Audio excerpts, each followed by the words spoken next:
On display all over town, including, of course, at the Houston Zoo. We're taking you inside Zoo Lights in just a few minutes. Always a gorgeous sight out there. Welcome to H-Town Rush, everybody. Thanks for joining us on a Monday. Yeah, we want to see your best light displays. You can tweet us with the hashtag H-Town Rush.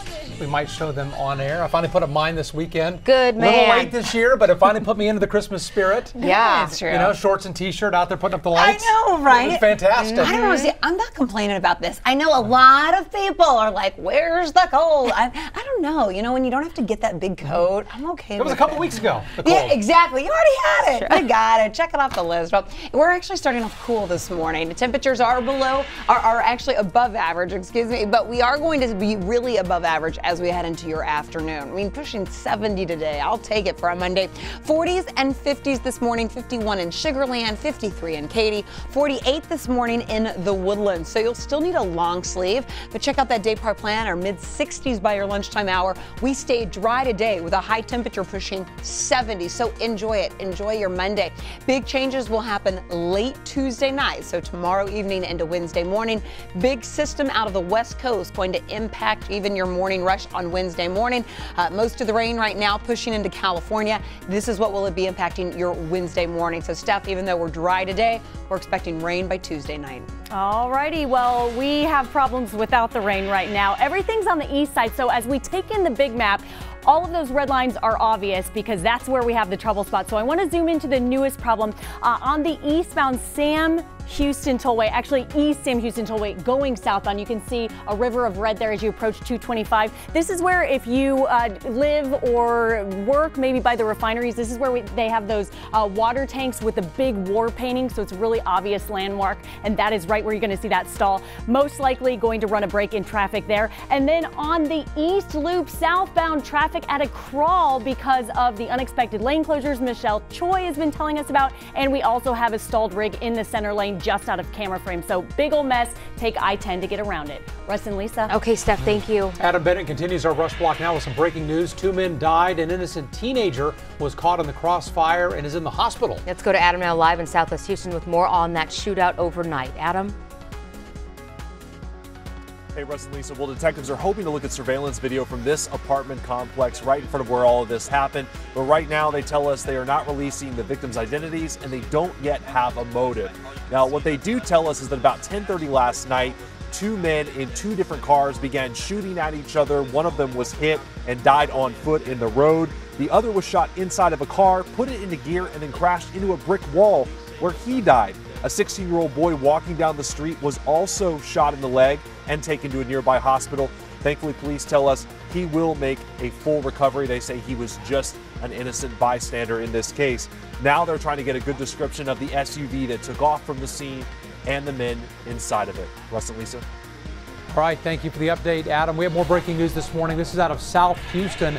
A 2-car crash killed a driver. It happened about 1 this morning. A suspected drunk driver crashed into an oncoming vehicle carrying a woman, her 1-year-old, and her mom, and that woman died. The mom and baby will be okay. The other driver was arrested at the scene. Your Rush Block continues with the day's other big stories, including a woman rescued from her burning home. 3 different homes caught fire on Lee Street in North Houston last night. Neighbors saved a woman from her garage apartment, and she is expected to be okay. It's not clear where or how that fire started. Remembering the victims of the Sandy Hook Elementary School shooting, local faith and community leaders led a vigil last night to mark the 6-year anniversary. They're calling for more action on gun control. This was organized by faith leaders, but tonight we heard from a city leader too.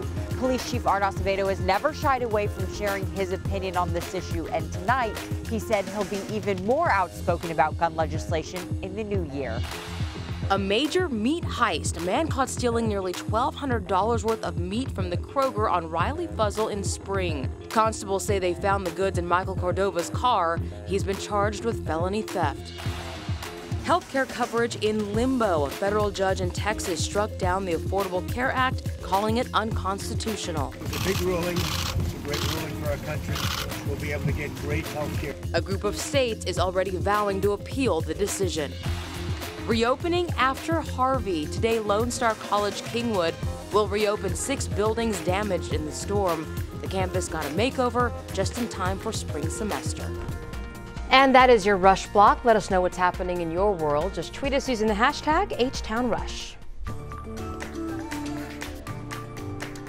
It's 5 minutes after 6. A gay couple in Arizona has inspired Mattel to consider now expanding its iconic Barbie options to include same-sex couples. Now, some people on social media are saying they went too far with this. Brandy Smith is here to explain. Brandy. Well, guys, take a look at what might just be a future Barbie offering from Mattel. The toy company didn't put this together. These guys did. So Matt Jacoby and Nick Caprio are getting married next year. And when they were looking for something to get their niece, who's their flower girl, for Christmas, they found this wedding set and decided to make some changes.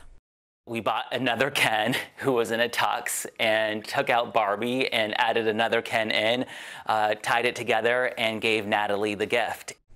Caprio shared the finished product on Instagram, tagging Mattel in the post. The company responded, setting up a meeting with the couple to help develop a same-sex doll set. About 1,300 of you had something to say about this when we posted it on our Facebook page. Some, like Lysandra, say that's a shame. She vows she is never going to purchase a Mattel product. Brian says if you don't like it, don't buy it. If they can't sell it, Mattel isn't going to make it. If some little girl with same-sex parents or same-sex uncles wants to play Barbie with a family that resembles hers, why not, he asks.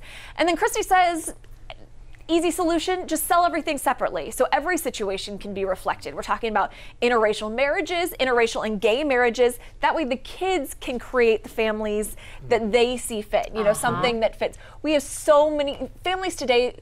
Oh gosh. Don't look alike. Right. Every family is different. And so, you know, you can make all the parts and then you can assemble your own little family. As you see fit, right? Yeah. I generally don't have a problem when the consumer gets to decide. Yeah. Right? Buy it, don't buy it. Be upset with Mattel, don't. I mean, you know what I mean? You're the consumer. And consumers will dictate whether it sticks around or not. Exactly. Very true. All right. Brandy, thank you. Let's get over to Cheetah right now for the one thing we need to know. Hi, Cheetah. You know what? The one thing you need to know, a nice Monday. Okay, I'm just going to leave it at that. We're talking temperatures near 70 this afternoon. We're tracking dry conditions. So even though it's Monday, it's 6:07 in the morning, at least the afternoon will be nice stuff. All right, one thing you need to know in traffic is that delays are getting worse. Oh my goodness, they're growing. About 3 miles of knotted up conditions on the East Loop southbound side because of those unexpected lane closures. Divert yourself around by taking I-10 to 5969 to 45. Lisa. Stephanie, thank you very much. We're learning more about a major data breach. Roughly 500 million Marriott guests had their info stolen. This is not your average hack, though. Our Janelle Bluda connects the dots. This fall, Marriott announced that guests at several of its hotel brands had their information stolen.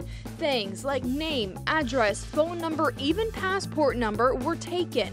But it wasn't a run-of-the-mill cybercrime. This was 21st century espionage, carried out by a key American rival. Let's connect the dots. The New York Times says the cyber heist was run by hackers working for China's Ministry of State Security. That same operation also targeted health insurance companies and security clearance files. China and the U.S. are in the midst of an escalating trade war, and the White House is planning on targeting China's cyber and economic policies, according to the Times report. These moves could pull the curtain back on the Chinese covert cyber war and lead to indictment and maybe even jail time for the hackers involved. Connecting the dots, I'm Janelle Bluda for H-Town Rush. It is 8 minutes after 6 now. How about paying to send text?